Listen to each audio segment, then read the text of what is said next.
സുധി ജോലിക്കാണെന്നും പറഞ്ഞ് പാർക്കിൽ പോയിരിക്കുന്ന കാര്യം സച്ചി അറിഞ്ഞ് എല്ലാവരോടുമായിട്ട് വന്ന് പറയുന്നുണ്ട്. വീഡിയോ സഹിതമായിരിക്കും എല്ലാവർക്കും കാണിച്ചു കൊടുക്കുന്നത്. ഇതോടുകൂടി ശ്രുതിയുടെ കാര്യത്തിൽ ഒരു തീരുമാനമാവുന്നുണ്ട്. ശ്രുതി അടക്കം ശ്രുതിയെ തള്ളിപ്പറയുകയാണ്. ശ്രുതിയുടെ കാലിൽ വീണ് മാപ്പ് പറയുന്നുണ്ട്. എത്രയും വേഗം നല്ലൊരു ജോലി ഞാൻ കണ്ടെത്തിക്കോളാം, സ്ഥിരമായിട്ട് ഞാൻ ജോലിക്ക് പോവും എന്നൊക്കെ പറഞ്ഞ് ശ്രുതിക്ക് വാക്കു കൊടുക്കുന്നുണ്ട്. എന്നാലും ശ്രുതിക്കത് വല്ലാത്തൊരു നാണക്കേടായിരിക്കും. വീട്ടിലിരുന്ന് സങ്കടം സഹിക്കാനാവാതെ ശ്രുതി വീട് വിട്ട് ഇറങ്ങുവാണ്.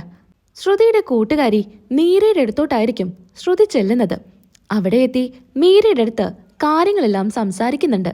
മീരയോട് ഇതെല്ലാം പറയുമ്പോൾ മീര പറയുന്നത്, നീ ഇങ്ങനെ വാശി പിടിക്കല്ലേ, തിരികെ വീട്ടിലോട്ട് പോ, ഞാനിനി അങ്ങോട്ട് പോയില്ല. നിനക്കറിയോ, എല്ലാവരും മുൻപിൽ വെച്ച് ഞാൻ നാണം കെട്ടു. അവന് ഞാൻ എത്ര വിശ്വസിച്ചതാ, എന്നിട്ട് അവൻ എന്നെ ചതിച്ചില്ലേ. എന്താ ശ്രുതി ഇത്, നീ അതിലും വലിയ തെറ്റാ ചെയ്തത്. അത് നീ എന്താ മനസ്സിലാക്കാത്തെ? നിന്റെ കയ്യില് ഇതിലും വലിയ രഹസ്യമുണ്ട്. അത് ശ്രുതി അറിഞ്ഞാല് എന്തായിരിക്കും പ്രതികരിക്കുക, അത് നീ ചിന്തിച്ചിട്ടുണ്ടോ? അപ്പൊ നീ ഇത് മറന്നേക്ക്. ഇത് ചെറിയൊരു കാര്യമല്ലേ, അവന് നല്ല വിദ്യാഭ്യാസമൊക്കെ ഉള്ളതല്ലേ, ഇനിയും നല്ല ജോലി അവന് കിട്ടും, ഇനിയിപ്പോ കണ്ടെത്തിയാലും മതിയല്ലോ എന്നൊക്കെ പറഞ്ഞ് മീര സമാധാനിപ്പിക്കുകയാണ്. എന്നാ ഇതൊക്കെ പറയുമ്പോഴും ശ്രുതിക്ക് വല്ലാത്ത ദേഷ്യമായിരിക്കും വരുന്നുണ്ടായിരിക്കുക. മീരെ, നീ എന്തൊക്കെ പറഞ്ഞാലും എനിക്കിത് മറക്കാൻ പറ്റില്ല. അതുകൊണ്ട് തന്നെ ഞാനിനി ആ വീട്ടിലോട്ട് പോവില്ല. ശ്രുതിയുമായിട്ട് എനിക്കിനി മുന്നോട്ട് ജീവിക്കാൻ പറ്റില്ല. അവനെ അഡ്ജസ്റ്റ് ചെയ്ത് പോവാൻ എന്നെ കൊണ്ട് സാധിക്കില്ല എന്നൊക്കെ ശ്രുതി മീരയോട് പറയുന്നുണ്ട്. മീര അതിനൊക്കെ മറുപടിയായിട്ട് ആശ്വസിപ്പിക്കുന്ന രീതിയിൽ സംസാരിക്കുന്നുമുണ്ട്. പിന്നീടായിട്ട് മീര പറയുന്നുണ്ട്, നീ ഇവിടെ ഇരിക്കെ, ഞാൻ പോയിട്ട് നിനക്കേ ഒരു ഗ്ലാസ് ചായ എടുത്തിട്ട് വരാമെന്നും പറഞ്ഞ് അടുക്കളയിലോട്ട് പോകുന്നു. ചായയുമായിട്ട് വരുന്ന സമയത്ത് ശ്രുതി അവിടെ കാണുന്നുണ്ടായിരിക്കില്ല. ശ്രുതി രണ്ടും കൽപ്പിച്ച് അവിടെ നിന്ന് ഇറങ്ങിക്കാണും. അങ്ങനെ റൂമിലും ഫോൺ വിളിച്ചും ഒക്കെ നോക്കുന്നുണ്ട്. ഫോണാണെങ്കിൽ സ്വിച്ച് ഓഫ് ആയിരിക്കും. ആകെ കൂടെ പേടിച്ച് മീര ശ്രുതിയെ വിളിക്കുന്നുണ്ട്. മീര വിളിക്കുന്ന സമയത്ത് ശ്രുതി അങ്ങോട്ട് ചോദിക്കുന്നുണ്ട്, മീരെ, അവിടെ ശ്രുതി ഉണ്ടോ? ഇവിടെ ഉണ്ടായിരുന്നു. എന്നാ അവൾക്കൊന്ന് ഫോൺ കൊടുക്കോ? അവൾക്ക് വിളിച്ചിട്ട് കിട്ടുന്നില്ല. ഞാൻ വിളിച്ചിട്ടും കിട്ടുന്നില്ല. ഇവിടെ ഉണ്ടായിരുന്നു എന്നാ ഞാൻ പറഞ്ഞത്. എന്നാ അവൾ ഇവിടെ ഇല്ല. ഇവിടെ വന്ന് ഒരുപാട് സങ്കടപ്പെട്ട് നടന്ന കാര്യങ്ങളെല്ലാം പറഞ്ഞു. അതിൽ അവൾക്ക് ഒരുപാട് സങ്കടമുണ്ട്. എന്നിട്ട് ഞാൻ ചായ എടുക്കാന്ന് പറഞ്ഞ് അടുക്കളയിൽ പോയി തിരികെ വന്നപ്പോൾ അവളെ കാണുന്നില്ല. ഇപ്പോഴാണെങ്കിൽ വിളിച്ചിട്ട് എടുക്കുന്നുമില്ല. നീ എന്തു പണിയാ കാണിച്ചേ? നിന്നെ എത്രമാത്രം സ്നേഹിച്ചിരുന്നു എന്നറിയോ ശ്രുതി? നീ ഇങ്ങനൊരു ചതി ചെയ്യണ്ടായിരുന്നു എന്നൊക്കെ പറഞ്ഞ് മീര ഫോൺ കട്ട് ചെയ്യാണ്. എന്നാ കട്ട് ചെയ്യുന്നതും ശ്രുതി നേരെ പോയി അമ്മയെ വിളിക്കുന്നുണ്ട്. അമ്മേ, ശ്രുതിയെ കാണുന്നില്ല, എങ്ങോട്ട് പോയെന്ന് അറിയില്ല എന്നൊക്കെ പറഞ്ഞ് ശ്രുതിക്കറിയാ. എന്താണ് നീ പറയുന്നേ? അവളെ കാണുന്നില്ലെന്നോ? അവളെ കാണുന്നില്ലെങ്കിൽ നീ പോയി അന്വേഷിക്ക്. അവളുടെ അച്ഛനെങ്ങാനും വന്ന് ചോദിച്ചാ നമ്മൾ എന്ത് മറുപടി പറയാനാ? എന്നാ സച്ചിയെ കാണുമ്പോ ശ്രുതി സച്ചിയുടെ അടുത്തോട് ചെല്ലുന്നുണ്ട്. നീ കാരണ ഈ പ്രശ്നങ്ങളെല്ലാം ഉണ്ടായത്. അവൾക്ക് എന്തെങ്കിലും സംഭവിച്ചാല് നിന്നെ ഞാൻ വെറുതെ വിടില്ല. ഇവനെന്തിന്റെ കേടാ? ഞാൻ എന്താടാ ചെയ്തത്? നീ തന്നെയാ എല്ലാ പ്രശ്നങ്ങളും ഉണ്ടാക്കിയത്. അച്ഛാ, ഇവൻ എന്തൊക്കെയാ പറയുന്നേ? അവന്റെ ഭാര്യ പോയെന്ന് കരുതിയിട്ട് അത് ഞാൻ കാരണാണോ? രവേട്ട, ഇവൻ തന്നെയാ. ഇവൻ അവളുടെ മുൻപിൽ വെച്ച് എല്ലാം പറഞ്ഞ കാരണാ ആകെ കൂടെ സങ്കടപ്പെട്ട് അവൾ ഇവിടുന്ന് ഇറങ്ങിപ്പോയത്. ഇനി നമ്മൾ എന്താ ചെയ്യാ രവേട്ട എന്നൊക്കെ ചന്ദ്ര ചോദിക്കുന്നുണ്ട്. എന്തായാലും അവൾ പോവാൻ സാധ്യതയുള്ള സ്ഥലത്തൊക്കെ ഒന്ന് പോയി അന്വേഷിക്കുക. അവളുടെ ഫ്രണ്ട് എന്നെ വിളിച്ചിരുന്നു, അവിടെ വന്നിരുന്നു. ഒരുപാട് സങ്കടത്തോടു കൂടിയാ അവിടുന്ന് പോയെന്നാ പറഞ്ഞേ. എനിക്ക് പേടിയാവുന്നുണ്ട് അച്ഛാ. നീ എന്തായാലും പോവാൻ സാധ്യതയുള്ള സ്ഥലത്തൊക്കെ ഒന്ന് പോയി അന്വേഷിക്കുക. കൂടെ സച്ചിയെയും കൊണ്ടുപോക്കോ. എന്താ അച്ഛാ, ഞാനൊന്നും പോകുന്നില്ല. സച്ചി, ഇത് വാശി പിടിക്കേണ്ട സമയമല്ല. ശ്രുതി ഈ വീട്ടിലെ മരുമകളാ. അവളിവിടെ എത്തിയിരിക്കണം. ഞാൻ പറഞ്ഞില്ലാന്ന് വേണ്ടില്ല. രണ്ടുപേരും അവളെ കണ്ടെത്തിയിട്ട് ഇങ്ങോട്ട് വന്നാ മതി എന്നും പറഞ്ഞ് സച്ചിയെ ശ്രുതിയുടെ കൂടെ പറഞ്ഞു വിടുന്നുണ്ട്. അങ്ങനെ എല്ലായിടത്തും പോയി അന്വേഷിക്കുകയാണ്. എവിടെയും ശ്രുതിയെ കാണുന്നുണ്ടായിരിക്കില്ല. അങ്ങനെ ശ്രുതി പാർലറിലെ ഒരു പെൺകുട്ടിക്ക് വിളിക്കുന്നുണ്ട്. ആ കുട്ടിയാണെങ്കിൽ പറയുന്നുണ്ട്, ഇവിടുന്ന് ഒരു 5000 രൂപ എടുത്തിട്ടാ പോയത്. ഒരു സ്ഥലപ്പേര് പറയുന്നുണ്ട്, അങ്ങോട്ട് ബസ് കയറിയാ പോയെന്നൊക്കെ ആ കുട്ടി പറയുന്നുണ്ട്. അതായത് ആദിയുടെ നാട്ടില് അച്ഛമ്മയുടെ നാട്ടിലോട്ടാണ് വണ്ടി കയറി പോയേ എന്നായിരിക്കും പറയുന്നുണ്ടായിരിക്കാം. അങ്ങനെ സച്ചി പറയുന്നുണ്ട്, അവിടെ എങ്ങോട്ട് പോയെന്ന് കരുതിയിട്ടാ? അവിടെ ഇപ്പോ ബന്ധുക്കളൊന്നുമില്ല, പിന്നെന്തിനാ അങ്ങോട്ട് പോകുന്നേ എന്നൊക്കെ സച്ചി ചോദിക്കുന്നുണ്ട്. അവളെ തിരികെ ഇങ്ങോട്ട് വന്നോളും, അല്ലെങ്കിൽ നിന്റെ അടുത്തുനിന്ന് അവള് രക്ഷപ്പെട്ടു പോകുന്നത് തന്നെയാ നല്ലത് എന്നൊക്കെ സച്ചി ഇങ്ങനെ പറയാ. അപ്പോഴായിരിക്കും രേവതി വിളിക്കുന്നുണ്ടായിരിക്കാം. എന്താ സച്ചേട്ടാ, എന്തെങ്കിലും വിവരം കിട്ടിയോ, കണ്ടോ എന്നൊക്കെ ചോദിച്ചായിരിക്കും രേവതി വിളിക്കുന്നത്. അച്ഛമ്മയുടെ ഭാഗത്തോട്ട് ബസ് എപ്പോഴോ എന്നൊക്കെ ചോദിക്കുന്ന കേട്ടു അത്രേ. സച്ചേട്ടാ, എന്തായാലും അവിടെ പോയി അന്വേഷിക്ക്. അച്ഛൻ പറഞ്ഞത് ഓർമ്മയുണ്ടല്ലോ, ശ്രുതിയെ കൂട്ടാതെ തിരികെ ഇങ്ങോട്ട് വരരുതെന്നാ. ഇപ്പോഴും അങ്ങനെ തന്നെയാ പറയുന്നേ. എന്താ രേവതി, എനിക്കെന്നേ ഒരു വലിയ ഓട്ടം കിട്ടിയതാ. അതൊക്കെ ക്യാൻസൽ ചെയ്തിട്ടാ ഞാൻ ഇവന്റെ കൂടെ ഇറങ്ങിത്തിരിക്കുന്നേ. എന്നെ കൊണ്ടൊന്നും വെയ്യേ. സച്ചേട്ടാ അങ്ങനെ പറയല്ലേ. നമ്മുടെ വീട്ടിലത്തെ ഒരു പെൺകുട്ടിയല്ലേ.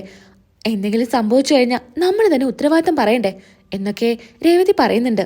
എന്നാ ശരി, വണ്ടിയിലാണെങ്കിൽ എണ്ണയില്ല, എൻ്റെ കയ്യിൽ പൈസയില്ല. നീ അവിടുന്ന് പൈസ എടുത്തിട്ട് വാ. നമ്മുടെ അടുത്തുള്ള ആ സൂപ്പർ മാർക്കറ്റിന്റെ ഫ്രണ്ടിൽ നിന്നാ മതി. ഞാൻ അങ്ങോട്ട് വരാം, നീ എൻ്റെ കൂടെ പോരെ എന്നും പറഞ്ഞ് രേവതിയെ ഏൽപ്പിക്കുക. അങ്ങനെ രേവതി പൈസയായിട്ട് വരുന്നുണ്ട്. സുധിയാണെങ്കിൽ കാറിന്റെ ഫ്രണ്ടിലായിരിക്കും ഇരിക്കുന്നുണ്ടായിരിക്കുക. സുധിയോട് പുറത്തോട്ടിറങ്ങാൻ വേണ്ടി പറയുന്നുണ്ട്. നീയേ ബാക്കിലിരുന്നാ മതി. നീയോ നിന്റെ ഭാര്യയെ ശ്രദ്ധിക്കാഞ്ഞിട്ട് എങ്ങോട്ടോ പോയി എന്ന് കരുതി എനിക്കെന്റെ ഭാര്യയെ ശ്രദ്ധിക്കാതിരിക്കാൻ പറ്റില്ല. അവൾ എൻ്റെ അടുത്ത് ഇരുന്നാ മതി എന്നും പറഞ്ഞ് രേവതിയെ ഫ്രണ്ടിൽ ഇരുത്തുന്നുണ്ട്. അങ്ങനെ തെരഞ്ഞ് എല്ലായിടത്തും നടക്കുന്നുണ്ട്. ഫോട്ടോ കാണിച്ചു കൊടുത്തും അങ്ങനെയൊക്കെ അന്വേഷിക്കുന്നുണ്ടായിരിക്കും. എവിടെയും ശ്രുതിയുടെ ഒരു വിവരം പോലും കിട്ടുന്നുണ്ടായിരിക്കില്ല. സച്ചിയുടെ ഓരോ കുത്തുവാക്കുകളൊക്കെ കേട്ട് ശ്രുതി പറയുന്നുണ്ട്. നീ ഇവിടെ കാർ നിർത്ത്, ഞാൻ എങ്ങോട്ടേലും പൊക്കോളാം, എനിക്കറിയാം കണ്ടുപിടിക്കാൻ എന്നൊക്കെ ശ്രുതി പറഞ്ഞ് കാറ് നിർത്തുമായിരിക്കും. അപ്പോഴായിരിക്കും അവിടെ ആദ്യം നിൽക്കുന്ന കാണണേ. ആദ്യയെ കാണുന്നതോടുകൂടി ആദ്യയുടെ വീട്ടിൽ കയറി അന്വേഷിക്കാം എന്നും പറഞ്ഞ് ആദ്യ കുട്ടി വീട്ടിലോട്ട് പോകുന്നുണ്ടായിരിക്കും. എന്നാൽ ആദ്യയുടെ വീട്ടിലോട്ട് തന്നെയായിരിക്കും ശ്രുതി ചെന്നിട്ടുണ്ടായിരിക്കാം. അവിടെ ചെന്ന് അമ്മയുടെ അടുത്ത് പറയുന്നുണ്ട്. ഇനി ഞാനേ സ്തുതിയുമായിട്ട് മുന്നോട്ട് പോവില്ല. എന്താ ശ്രുതി നീ പറയുന്നേ? നീയായിട്ട് കണ്ടുപിടിച്ച ബന്ധാ. നീ ഇപ്പം ഇങ്ങനെ പറഞ്ഞാലോ? അവൻ ആ തെറ്റ് ചെയ്തെന്ന് കരുതിയിട്ട് നീ ഒന്ന് ക്ഷമിച്ചു കൊടുക്ക്. പറഞ്ഞു വെച്ച് നോക്കുമ്പോൾ അവന് നിന്നോട് ഒരുപാട് സ്നേഹമുണ്ട്. അതുകൊണ്ടാ ഈ കാര്യങ്ങളൊന്നും നിന്റെ അടുത്ത് പറയാതിരുന്നത്. നീ വെറുതെ വാശി പിടിക്കല്ലേ, തിരികെ വീട്ടിലോട്ട് പോ. നിന്റെ കയ്യിലും ഒരുപാട് തെറ്റുകളില്ലേ എന്നൊക്കെ പറഞ്ഞ് അമ്മ ഉപദേശിക്കുന്നുണ്ട്. എന്തൊക്കെ പറഞ്ഞാലും ശ്രുതി അങ്ങോട്ട് പോയില്ല എന്ന് തീരുമാനിച്ചിരിക്കുകയാണ്. അങ്ങനെ പുറത്തു നിന്നൊരു വണ്ടിയുടെ ശബ്ദം കേൾക്കുമ്പോൾ ശ്രുതി ഇങ്ങനെ നോക്കുന്നുണ്ട്. അപ്പം അതിന്ന് ശ്രുതിയും സച്ചിയും രേവതിയൊക്കെ ഇറങ്ങി വരുന്നത് കാണുക. പെട്ടെന്ന് തന്നെ പുറത്ത് കിടക്കുന്ന ചെരുപ്പും ബാഗും ഒക്കെ എടുത്ത് അങ്ങ് ഓടുന്നുണ്ട്. കൂടെ വിമലാൻ്റെയും പോകുന്നുണ്ട്. എന്താ കല്യാണി, എന്താ കാര്യം? നീ എങ്ങോട്ടായി പോകുന്നേ? അമ്മേ, ആ സച്ചിയും രേവതിയൊക്കെ ഇങ്ങോട്ട് വരുന്നുണ്ട്. ശ്രുതിയും കൂടെയുണ്ട്. ഇങ്ങോട്ടോ? ഇനി സത്യങ്ങളെല്ലാം അറിഞ്ഞിട്ടായിരിക്കോ ഇങ്ങോട്ട് വരുന്നുണ്ടായിരിക്കുക? അതൊന്നും പറയാൻ പറ്റില്ല. അമ്മ ഇനി എടുത്തു ചാടി ഒന്നും പറയണ്ട. അവരെന്താന്ന് കാര്യം ഇങ്ങോട്ട് പറയട്ടെ എന്നൊക്കെ പറഞ്ഞ് അങ്ങ് പറഞ്ഞു വിടാണ് വിമലാൻ്റിയെ. പെട്ടെന്ന് വെപ്രാളത്തില് വിമലാൻ്റി പുറത്തോട്ട് ചെല്ലുന്നുണ്ട്. സച്ചിയോടും രേവതിയോടും സംസാരിക്കുന്നുണ്ട്. ആ, നിങ്ങളെന്താ ഇവിടെ? സച്ചിയും രേവതി എന്താ പെട്ടെന്ന് ഇങ്ങോട്ട് എന്നൊക്കെ വിമലാൻ്റി ചോദിക്കാം. ഈ സമയത്ത് അവർ പറയുന്നുണ്ട്. ഇത് സച്ചേട്ടൻ്റെ ഏട്ടനാ. ആ, അറിയാം.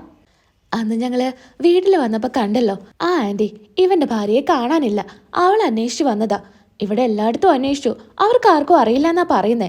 എന്തായാലും ആദ്യം കണ്ടപ്പോൾ ആൻറ്റിയോട് കൂടെ ഒന്ന് ചോദിക്കാന്ന് കരുതിയിട്ടാ ഇങ്ങോട്ട് വന്നേ. നിങ്ങളെന്തായാലും ഉള്ളിലോട്ട് കയറിയിരിക്കുക, ഞാൻ കുടിക്കാൻ എന്തെങ്കിലും എടുക്കാം. വേണ്ട, ഒന്നും എടുക്കണ്ട. അങ്ങനെ ഫോട്ടോ കാണിച്ചു കൊടുക്കുന്നുണ്ട്. ഈ കുട്ടിയെ അറിയോ? ഇവിടെ എവിടെയെങ്കിലും വന്നിട്ടുണ്ടോ എന്നൊക്കെ ചോദിക്കുകയാണ്. അത് പിന്നെ അത് എനിക്കത്ര ഓർമ്മ കിട്ടുന്നില്ല. ഞാൻ കണ്ടിട്ടില്ല എന്നാ തോന്നുന്നേ. അന്ന് പിന്നെ അവിടുന്ന് ഒരു മിന്നായം പോലെ കാണല്ലേ ചെയ്തുള്ളൂ. എനിക്കറിയില്ല എന്ന് വിമലാൻ്റി പറയുന്നു. അപ്പോഴായിരിക്കും ആദ്യം ഇങ്ങനെ എല്ലായിടത്തേക്കും നോക്കുന്നുണ്ടായിരിക്കുക. അല്ല അല്ല മുത്തശ്ശി, ആൻറ്റി ഇവിടെ നിന്നായിരുന്നല്ലോ, ആൻറ്റിയെ കാണുന്നില്ലല്ലോ. പെട്ടെന്ന് എല്ലാവർക്കും സംശയം തോന്നുവാണ്. എന്നാൽ രേവതി ചോദിക്കുന്നുണ്ട്. ആൻറ്റിയോ? അത് ആൻറ്റിയുടെ മോള് വന്നിരുന്നോ ഇങ്ങോട്ട്? അതെ, മോൻ പോയി കളിക്ക്. അപ്പോഴേക്കും കളിക്കാനുള്ള കുട്ടികൾ ആദ്യം വന്ന് വിളിക്കുന്നുണ്ട്. ആദ്യം അങ്ങനെ പോവാ. അത് പിന്നെ അതിവിടെ അടുത്തുള്ളൊരു കുട്ടിയാ, അവളിങ്ങോട്ട് വന്നിരുന്നു, അതാ ആദ്യം പറഞ്ഞേ. ഓ, അതാണല്ലേ. ആൻറ്റി, എല്ലായിടത്തും അന്വേഷിച്ചു, എവിടെയും ഞങ്ങൾക്ക് അന്വേഷിച്ചെത്താൻ പറ്റിയില്ല. ഇനി എന്താ ചെയ്യേണ്ടതെന്ന് അറിയില്ല. അപ്പോഴേക്കും സുധി ഇങ്ങനെ സങ്കടപ്പെട്ടിരിക്കുകയാണ്. സുധിയോട് പറയുന്നുണ്ട്. മോനെ, മോൻ സങ്കടപ്പെടണ്ട. മോൻ്റെ സ്നേഹം സത്യമാണെങ്കിൽ അവള് തിരികെ വരും. മോൻ വിഷമിക്കാതിരിക്കുക എന്നൊക്കെ പറഞ്ഞ് വിമലാൻ്റി സുധിയെ ഇങ്ങനെ സമാധാനിപ്പിക്കുകയാണ്. അങ്ങനെ അവിടെ നിന്ന് രേവതിയും സച്ചിയും സുധിയും പോകുന്നുണ്ട്. പോയെന്നുറപ്പിച്ച് ശ്രുതി പുറത്തോട്ട് വരുന്നുണ്ട്. അമ്മേ, അവര് പോയോ? ആ, അവര് പോയി. നീ കണ്ടോ സുധിയുടെ സങ്കടം? നീ അങ്ങോട്ട് ചെല്ല്. അവരിനി തെരഞ്ഞു നടന്ന് പോലീസിൽ കംപ്ലൈന്റ് കൊടുക്കും. അതൊക്കെ വലിയ പ്രശ്നമായിരിക്കും. നീ തിരികെ പോ എന്നൊക്കെ പറഞ്ഞ് വിമലാൻ്റി നിർബന്ധിക്കുകയാണ്.